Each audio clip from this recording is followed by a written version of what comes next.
خبر شامل کرتے ہیں پھالیہ سے نمائندے ڈاکٹر ارشد کی رپورٹ کے مطابق گزشتہ روز چھٹی میکر میں نمبردار ایسوسی ایشن ضلع منڈی بہادین کا تعزیتی اجلاس ہوا، جس کی صدارت چودھری کیسر اقبال بھٹی سرپرست اعلیٰ نمبردار ایسوسی ایشن نے کی، جس میں چودھری جاوید اقبال رانجھا جنرل سیکرٹری نمبردار ایسوسی ایشن کی اچانک وفات پر افسوس کا اظہار کیا گیا اور مرحوم کے لیے فاتح خوانی کی گئی۔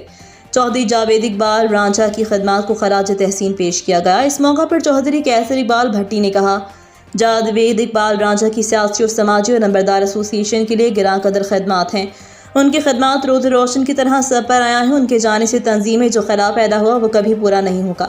انہوں نے کہا، ہم سب جاوید اقبال رانجھا کے خاندان کے ساتھ ہیں، ہم سب ہر ممکن ان کا ساتھ دیں گے۔ اس موقع پر راجہ غلام عباس، غازی گلزار حسین چال، چودھری شہراز تنویر نمبردار، چودھری منیر احمد نمبردار، محمد افضل نمبردار اور سینکڑوں نمبردار موجود تھے، جنہوں نے جاوید اقبال رانجھا کو خراج تحسین پیش کیا۔ چودھری کیسر اقبال بھٹی کی مشاورت سے ان کی جگہ غازی گلزار حسین چال کو عارضی طور پر عہدہ دیا گیا اور تنظیم کو مضبوط بنیادوں پر استوار کرنے پر زور دیا۔